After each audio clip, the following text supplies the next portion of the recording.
Pihak berkuasa berhasrat menetapkan NTUC sebagai individu penting dari segi politik PSP.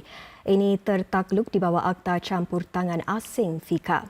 NTUC meliputi pelbagai kesatuan sekerja tempatan yang memperjuangkan hak-hak pekerja di Singapura. Ia juga membentuk sebahagian daripada perikatan tiga pihak bersama-sama pemerintah dan majikan yang memperjuangkan pekerja tempatan. Menurut pendaftar pendedahan asing dan politik, langkah tersebut diambil demi kepentingan awam memandangkan hubungan erat NTUC dengan Parti Tindakan Rakyat PAP yang memerintah. Sebagai PSP, NTUC diwajibkan untuk setiap tahun mendedahkan semua kaitannya dengan pihak asing serta derma politik berjumlah $10,000 dan ke atas yang diterima pihaknya. NTUC kini diberi 14 hari untuk mengemukakan perwakilan. Memberikan reaksinya, Setiausaha Agung NTUC Ng Chee Meng berkata, badan tersebut sehaluan dengan usaha pemerintah untuk mencegah campur tangan asing. Oleh itu, NTUC akan memastikan ia terus-menerus bebas daripada pengaruh luar. Tambah beliau, pihaknya akan menyimak keperluan bagi proses penetapan sebagai PSP itu. Encik Ng turut diberi jaminan pelbagai usaha NTUC untuk perjuangkan kesejahteraan golongan pekerja akan diteruskan. Kementerian Tenaga Manusia MOM yakin penetapan NTUC sebagai sebuah PSP tidak menjejas pelbagai kegiatannya. Kesemua aktiviti tersebut mematuhi Akta Kesatuan Sekerja dan pihaknya akan terus bekerjasama dengan NTUC yang merupakan rakan kongsi tiga pihak yang utama. Saudara, mari kita lihat garis masa hubungan NTUC dengan pemerintah. Pada tahun 1961, Kongres Kesatuan Sekerja Singapura berpecah dua. Satu menjadi Kongres Kesatuan Sekerja Kebangsaan NTUC yang menyokong PAP dan satu lagi menjadi Persatuan Kesatuan-Kesatuan Sekerja Satu yang berhaluan kiri. NTUC kemudiannya didaftarkan secara rasmi pada tahun 1964 dengan 48 kesatuan dan sekitar 85,000 anggota. Selepas merdeka pula, undang-undang dipindah untuk mengurangkan kuasa kesatuan-kesatuan sekerja. Misalnya, melarang pekerja untuk mogok. Pada 1969, NTUC memutuskan untuk menolak dasar konfrontasi dan sebaliknya bekerjasama dengan pemerintah dan majikan. Pada tahun 1980, hubungan antara NTUC dengan PAP dirasmikan apabila Setiausaha Agung pada waktu itu, Lim Chee Onn, dilantik sebagai anggota Kabinet. Dan sejak itu, setiap Setiausaha Agung NTUC merupakan seorang Menteri Kabinet kecuali Setiausaha Agung NTUC sekarang, Ng Chee Meng. Hari ini, 8 orang anggota Parlimen memegang jawatan dalam NTUC.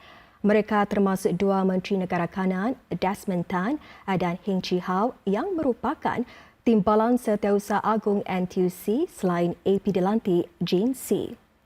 Rapat Hari Buruh NTUC setiap tahun juga merupakan satu acara politik besar-besaran. Ini di mana Perdana Menteri atau timbalan Perdana Menteri membuat pengumuman berhubung dasar-dasar yang berkaitan. Diteruskan berita.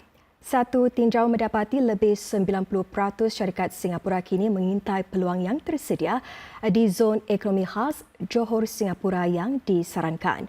Dapatan Persekutuan Perniagaan Singapura SPF itu melibatkan 160 syarikat dengan separuh daripadanya memiliki operasi di Johor. Walaupun mengalu-alukan inisiatif tersebut, mereka yang sudah pun berkembang ke Johor menyifatkan pelbagai peraturan rumit sebagai hambatan utama. Sausage halal sebegini lumrah didapatkan di Singapura. Selepas 14 tahun menceburi industri makanan halal, Al-Lazik, anak syarikat jenama Golden Bridge, mengembangkan pula operasinya ke Johor. So due to the high rising costs in Singapore and shortage of labour, so we have the company has decided to move to venture out businesses into Johor to set up the halal plant over there. Having earlier presence in Johor will allow us more time to navigate the business landscape and also be prepared for potential business growth, okay, when for the upcoming SEZ zone. Namun masih terdapat kebimbangan mengenai inisiatif tersebut. Syarikat-syarikat menyeru agar satu sedarai peraturan dapat disepadukan. Ini memandangkan pengalaman lampau di mana mereka menghadapi kepayahan untuk mendapatkan izin dan lesen ketika mula berniaga di Johor. Menurut SBF, 60% syarikat yang ditinjau ingin sebuah pusat sehenti ditubuhkan bagi memudahkan semua urusan niaga. Hampir 30% pula menyarankan dicipta satu wadah untuk syarikat-syarikat yang sudah pun berkembang di Johor supaya berkongsi pengalaman. Semalam, Kerajaan Malaysia menyatakan ia sedang meninjau sekitaran di mana urusan birokrasi dapat dipermudahkan agar proses niaga menjadi semakin lancar untuk pelabur asing. Turut ditimbulkan adalah kesesakan yang sering berlaku di pusat-pusat pemeriksaan yang menjejas aliran tenaga kerja dan barangan. Sebuah kabin sauna di luar sebuah flat di Serangoon Central sudah diangkut oleh Majlis Bandaran Marine Parade siang tadi atas permintaan pemilik rumah flat itu sendiri. Perkembangan ini muncul selepas gambar sauna di luar flat itu menjadi tular dan menimbulkan persoalan sama ada sauna seperti itu dibenarkan di koridor HDB. Gambar kabin sauna yang diperbuat daripada kayu ini tular selepas dimuat naik ke laman Reddit pada awal minggu ini. Namun struktur itu nampaknya sudah tidak digunakan dan tidak dihubungkan kepada sumber elektrik. Ia sudah pun dibuka dan diangkut oleh kaki tangan Majlis Bandaran Marine Parade siang tadi. Menurut pihak Majlis Bandaran, pemilik rumah saling bekerjasama dan berusaha mengurangkan barangannya yang terletak di luar flatnya selama ini, termasuk pasu-pasu bunga. Pasukan Pertahanan Awam Singapura SCDF turut dilihat mengukur koridor dan mengambil gambar di mana struktur sauna diletakkan. Pemilik flat itu juga difahamkan sudah membuat satu lagi temujanji dengan Majlis Bandaran untuk mengemaskan lagi kawasan itu. Bank terbesar Singapura DBS mengumumkan akan menajak juara dunia kitefall Singapura Maximilian Mader selama 4,5 tahun. Atlet tersebut bakal membuat penampilan solonya di Olimpik di Paris. Mediacorp difahamkan tajakan tersebut melibatkan jumlah 7 angka. Ia diumumkan hanya beberapa hari selepas Mader diberikan penangguhan daripada perkhidmatan negara sepenuh masa selama kira-kira 4 tahun hingga 2028.